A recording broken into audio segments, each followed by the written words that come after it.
Hilang kendali sebuah minibus masuk ke jurang sedalam 20 meter di Maros, Sulawesi Selatan. 8 penumpang selamat namun 3 diantaranya luka ringan. Anak kecil. Mudah-mudahan ada yang meninggal. Sebuah minibus berpenumpang 8 orang terjun ke jurang sedalam 20 meter di Jalan Poros Camba kilometer 24, Kecamatan Simbang, Kabupaten Maros, Sulawesi Selatan, Sabtu siang. Mobil diduga tidak kuat menanjak dan kehilangan kendali. Sempat terjebak, penumpang akhirnya dievakuasi polisi 1 jam kemudian. Akibat kecelakaan tunggal ini, 3 penumpang luka ringan. Ini bergerak dari arah selatan Kota Maros. Pada saat tiba di tempat kejadian, pada jalan yang menanjak dan menikung ke kanan, dari arah berlawanan ada mobil kendaraan, ada mobil truk di depannya. Di depannya, sehingga pengemudi mobil berhenti. Dan pada saat berhenti, karena posisi jalan yang menanjak, pengemudi mobil lepas kendali, kemudian mobil bergerak mundur, kemudian jatuh ke jurang sedalam 20 meter. Ketiga korban luka dibawa ke puskesmas terdekat untuk dirawat. Sementara mobil yang masuk ke jurang telah dievakuasi. Dari Maros, Sulawesi Selatan, Wahyu Ruslan, iNews melaporkan. Cuaca ekstrim melanda sebagian wilayah Padalarang, Bandung Barat saat sejumlah pohon tumbang akibat hujan lebat disertai angin kencang. Bahkan tepat di pintu gerbang tol Padalarang, sebuah mobil tertimpa pohon.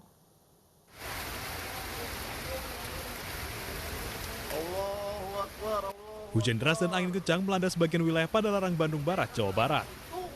Cuaca ekstrim yang melanda kurang dari 1 jam tersebut membuat sejumlah pohon tumbang. Tepat di simpang pos polisi Satlantas Polres Cimahi, sebuah minibus tertimpa pohon mahoni. Saat peristiwa terjadi, pemilik mobil berada di warung sehingga luput dari maut. Warga dan aparat bahu-membahu mengevakuasi pohon karena sempat menghambat laju kendaraan menuju gerbang tol Purbalenyi. Sekitar pukul 14.30, hujan lebat disertai dengan angin kencang, sehingga mengakibatkan tumbangnya pohon ini yang di samping kantor di tempat Polres Cimahi, sehingga mengakibatkan ada salah satu kendaraan yang tertimpa daripada pohon tersebut. Untuk korban manusia tidak ada. Setelah hujan reda dan pohon bisa dievakuasi, situasi lalu lintas dari Padalarang menuju Bandung pun kembali normal. Dari Bandung Barat, Jawa Barat, Yuwono, iNews melaporkan. Pemirsa, perayaan Maulid Nabi sekaligus akad nikah Putri Rizik Syihab Sabtu malam dilaksanakan di kawasan kediaman Rizik di Petamburan, Jakarta. Ribuan jemaah memenuhi Jalan KS Tubun untuk ikut merayakan acara itu.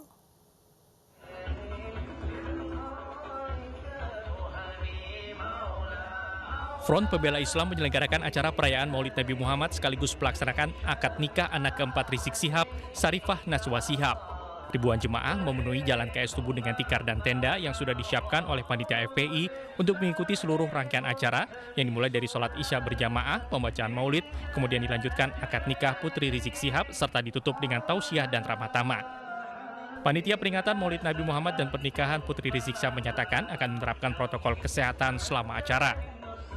Ingin secara maksimal menjalankan protokol kesehatan. Di antaranya kita mesti mencuci tangan ya dengan hand sanitizer. Ini juga dari kelurahan sudah disediakan toren-toren untuk mencuci tangan. Kemudian juga kita jangan berjabatan tangan, jaga jarak. Terus juga kita ingatkan untuk selalu memakai masker. Jangan lupa bawa masker. Bahkan saya anjurkan kepada seluruh tamu undangan agar bawa masker cadangan. Sebelumnya Direktorat Lalu Lintas Polda Metro Jaya menerjunkan 150 anggotanya untuk mengatur arus lalu lintas. Polisi menyiapkan rekayasa lalu lintas agar tidak menimbulkan kemacetan. Untuk pengalihan arus dan lain sebagainya itu sifatnya situasional. Kita lihat situasi di lapangan saat ini. Ya, situasi masih normal, kita lakukan pengaturan seperti biasa. Nanti apabila kemudian terjadi peningkatan arus lalu lintas, maka nanti pengalihan arus lalu lintas ini sifatnya situasional. Sementara itu, Badan Nasional Penanggulangan Bencana memberikan masker dan hand sanitizer gratis kepada panitia Maulid Nabi di Petamburan untuk dibagikan kepada jemaah yang datang. Masker dan hand sanitizer diberikan langsung Direktur Pengelolaan Logistik dan Peralatan BNPB, Rustian, bersama Wali Kota Jakarta Pusat, Bayu Megantara, untuk mencegah penularan COVID-19. Tim Liputan iNews melaporkan. Pemirsa, lebih dari 1.000 bilik pengungsi tersebar di 35 titik baru disiapkan Badan Penanggulangan Bencana Daerah Kabupaten Magelang, Jawa Tengah. Ketersediaan bilik pengungsi untuk menampung warga jika terjadi erupsi Gunung Merapi.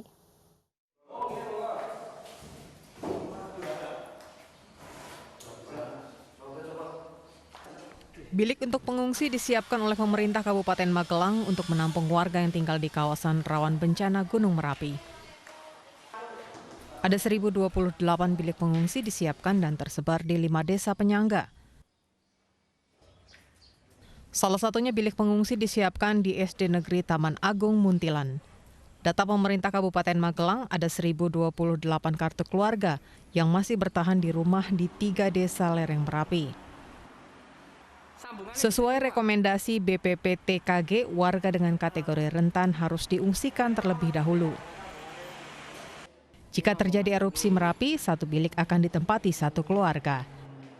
Kita sediakan 1.028 bilik, tapi karena tempatnya yang tersedia, sekarang sudah terbangun 1.313 bilik, sehingga masih ada sisa dari 1.313 ini untuk 1.028. Hingga kini BPBD Kabupaten Magelang masih menunggu perkembangan lebih lanjut untuk menambah jumlah bilik dan lokasi pengungsian baru. Dari Magelang, Jawa Tengah, Puji Hartono, iNews melaporkan. Pemirsa, tersangka kasus pemerkosaan siswi SMP di Buleleng, Bali bertambah 1 orang menjadi total 11 orang.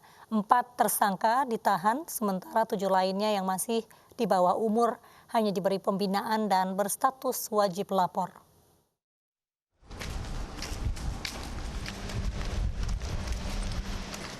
Inilah tersangka ke-11 yang memperkosa pelajar berusia 12 tahun di Buleleng, Bali. Tersangka berinisial KY memperkosa korban secara bergilir bersama 10 pelaku lainnya pada 11 Oktober lalu. Tersangka yang masih berusia 18 tahun ini ditangkap polisi pada 11 November lalu dan ditetapkan sebagai tersangka 1 hari kemudian. Tersangka bertugas mengajak korban ke gubuk dan juga sempat menyetubuhi korban. Pelaku mengaku melakukan aksi bejatnya karena termakan hasutan teman-temannya. Ada yang nanjenin? Enggak. Terus? Hasutan dari teman. Dengan tertangkapnya KY, total tersangka menjadi 11 orang.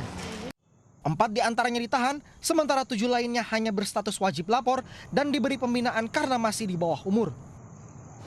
Ini hasil pengembangan dari penyidik.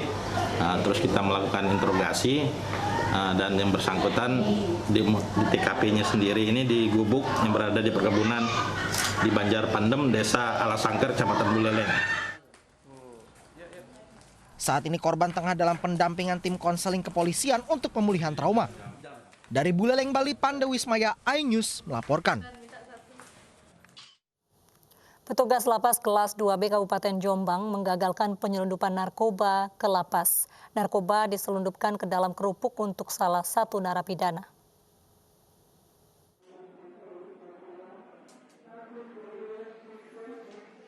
Petugas lapas kelas 2B Kabupaten Jombang, Jawa Timur menemukan narkoba di dalam kerupuk yang dikirim seseorang untuk salah satu penghuni lapas. Petugas menemukan 1 bungkus sabu-sabu seberat 2 gram dan 5 butir pil double L atau pil koplo. Pengungkapan penyelundupan narkoba setelah petugas menggeledah barang kiriman seorang pria yang kabur setelah mengirim barang berisi kerupuk itu untuk salah satu napi. Petugas Satres Narkoba Polres Jombang menyatakan napi penerima kerupuk berisi narkoba itu adalah napi kasus narkoba bernama Nasrul Caki yang dijatuhi hukuman 2 tahun penjara.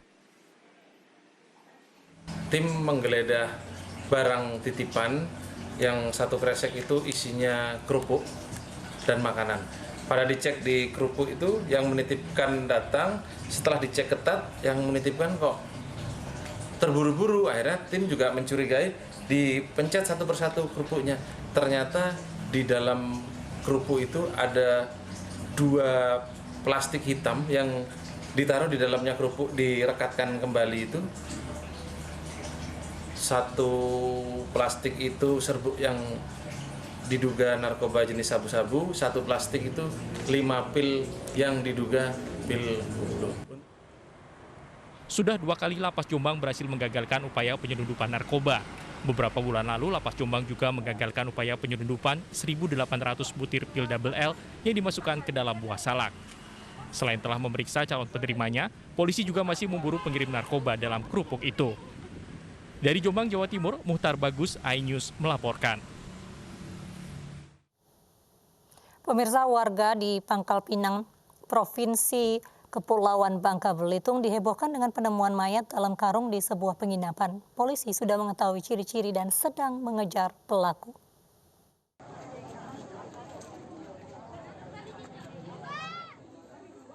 Warga di Kelurahan Kejaksaan Pangkal Pinang, Bangka Belitung dikejutkan dengan penemuan mayat dalam karung di sebuah penginapan pada Sabtu siang. Polres Pangkal Pinang yang tiba di lokasi langsung memasang garis polisi untuk mengolah tempat kejadian perkara. Mayat pertama kali ditemukan petugas kebersihan yang curiga dengan bau tidak sedap dari dalam kamar penginapan.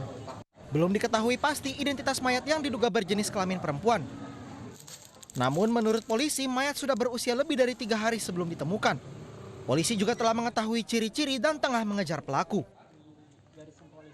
Ini mayat ini mungkin sudah di atas 3 hari karena udah sangat bau sekali dan ada beberapa percak darah di dalam ruangan itu. Sudah kami ambil sampelnya dan kami sudah ada 2 bukti petunjuk yang ingin mengarahkan pelaku dan sekarang ini tim buser saya sudah lagi dalam pengejaran pelaku. Untuk mengetahui identitasnya dan kepentingan visum, korban dibawa ke Rumah Sakit Umum Pangkal Pinang. Dari Pangkal Pinang, Bangka Belitung, Haryanto, iNews melaporkan. Brazil belum terkalahkan di kualifikasi Piala Dunia 2022 zona CONMEBOL usai menundukkan Venezuela. Kami akan hadirkan informasinya sesaat lagi.